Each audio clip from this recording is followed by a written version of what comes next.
Have you ever found yourself searching online for a good phone for hours, and when you don't find something, you just give up on the search, and then instead of looking for a phone, you end up looking for good porn? Or maybe it's just me who does that. Don't worry, just like the new age lingo that these kids are using these days, it's equally confusing trying to understand which is the right phone for you to buy, especially when you're in a tight budget. This is why today I have for you two heavyweights in the sub 15,000 category that offer bang for the buck. However, which of these two is better is what we're here to find out today. Hey guys, this is Fiiber by India. Today I am Cyrus, and today I am getting you the comparison of two heavyweights in the sub 15K category, the Poco M6 and the Moto G34. So which one is better? Let's find out.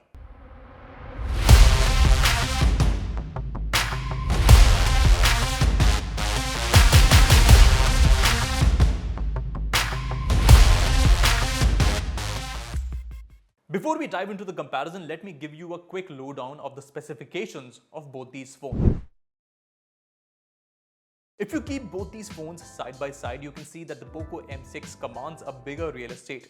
The bigger 6.7-inch IPS LCD display might give you more content to look at, but offers a lesser refresh rate than the 120Hz on the Moto. While I like the hands feel of the Moto G34 because of the vegan leather finish, and also it's more compact to hold in the hand, people who pivot towards larger screens would definitely appreciate what the Poco M6 has to offer. Not a lot to differentiate in terms of the button placement, just that the 3.5mm jack on the Poco is on the top, unlike the Moto, which is at the bottom. The glossy finish on the back of the Poco is attractive to look at, especially with this reflective prism-like effect, but I prefer the more subtle things in life. And this vegan leather finish on the Moto just stole my heart. Not a lot of bling, but exudes elegance. Now, in terms of viewing content, both these phones are equally good. I mean, if you are viewing content outside in the sun as well, I think they do pretty fine. It's just that the Moto offers that extra refresh rate, which gives it a bit of an edge. But again, the Poco M6 isn't a deal breaker. So I would say it is a tie in this department. The Poco M6 is powered by a MediaTek Dimensity 6100 Plus chipset that comes coupled with 4 to 8 GB of RAM options. You get up to 256 GB of inbuilt UFS 2.2 storage that's expandable up to 1 TB. The Moto isn't that different in terms of storage options, just that there isn't a 256 GB variant, but it does have 8 GB of RAM and up to 1 TB of expandable storage. As you can see in these benchmark scores, the Moto G34 just crushes the opponent in the single and multi-core Geekbench results and adds salt to the wounds by taking a lead in the Antutu results as well. The real icing on the cake for the Moto is the stock Android experience that it offers. I mean, no bloatware, absolutely clean, the UI is excellent. I mean, MIUI 14 isn't really a deal breaker for a lot of people, but again, what stock Android offers, it's really the purity of UI experience. It's cleaner, no bloat, and you're mostly in the front row when it comes to promised Android updates. While both these phones might not be the best when it comes to high-def gaming, you'll be able to get most of the daily tasks done from these. In terms of other novelties, both get side-mounted fingerprint sensors, which is equally responsive. Both support 5G bands, and most of the basics are covered. Remember, you can have a look at the detailed reviews of both these devices because Aman and Imam have done the hard work of making sure that you get an in-depth analysis and review of both these devices. So go to our channel, like the video, subscribe, because when you don't do all of these things, both of these guys get pissed off and they come at me ki, mehnat kyun kar rahe hain yaar? So please, like and subscribe. Hands down, the Moto G34 takes the cake in the performance department, better Android experience and better on paper. So I christen the Moto as the champion of this round. Next is an important segment and something that most people want to ask when they are buying a phone in this price segment. Camera kaisa hai iska? Before we jump into the actual comparison of both these cameras, have a look at the specifications of what these two camera systems offer. Here in the first picture, as you can see, the Moto is on the warmer side with balanced contrasts and has managed to balance light well. The M6 on the other hand looks a bit blown up in terms of lighting and looks a bit faded out. While portraits come out well on both the phones, the Poco M6 results seem sharper and have retained natural colors. However, the white balancing isn't apt. The Moto image is again on the warmer side and looks more saturated.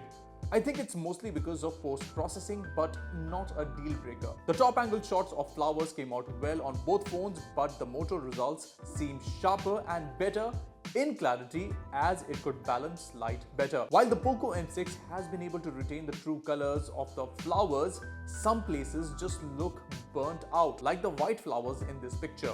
Outdoor photos are nice, the colors on the Moto again are tad warmer, but both phones have been able to retain sharpness even when you zoom in. Here on the motorcycle, the Moto G34 has blown the colors and oversaturated the bike's overall look. I mean, just look at how the colors look blown up. The Poco M6 has been able to keep the colors more real, and that's a plus. Now let's take a look at the video samples. So this is the selfie camera test of both the Poco M6 and the Moto G34. On the left, what I'm seeing right now is the Poco M6, and here is the Moto G34. I want basically an input, a comment from you of what the audio quality and the camera quality is like, because right now I'm shuffling between the two cameras. So give me an input in the comment section. What do you think about the colors and the stabilization on both these two selfie cameras? Oh, by the way, I'm recording both the phones in 1080p 30 fps.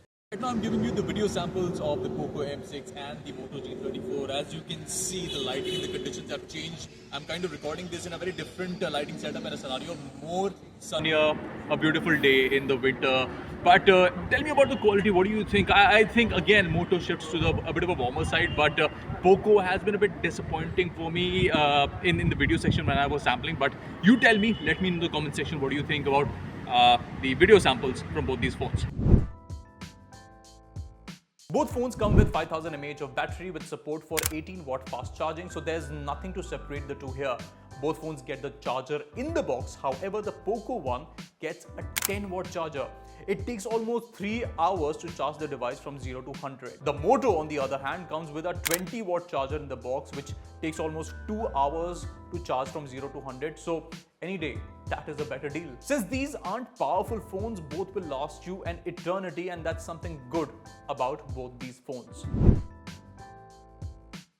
So verdict time, which of these two smartphones is a better bargain under the 15,000 rupee category? I mean, you look at Poco on one side, it offers the bigger real estate, bigger screen, a more, I would say, glossy finish at the back. So people who have an affinity for bigger screens and bigger phones, I think they would prefer the Poco M6 over the Moto. In terms of the performance, both are equally good, and there's nothing to separate even in the battery department. Where the Moto stands out is the stock Android experience, not to mention the vegan leather bag that adds an extra premium look to the device. Plus, I kind of like the more compact look and feel that the Moto gives in the hand. So yeah, I'm kind of leaning towards. Even price-wise, there is not much to separate them, as you can see, but I feel a better deal in this price segment is the Moto G34, the winner of our comparison, and something you should definitely recommend to any of your loved ones who are looking for a phone under the 15,000 rupee price segment. Thanks for watching this video. I hope you liked it. Do subscribe to the channel and also hit that like button if you like such tech content. And remember, we will be back with some more tech for you on Fiiber by India Today.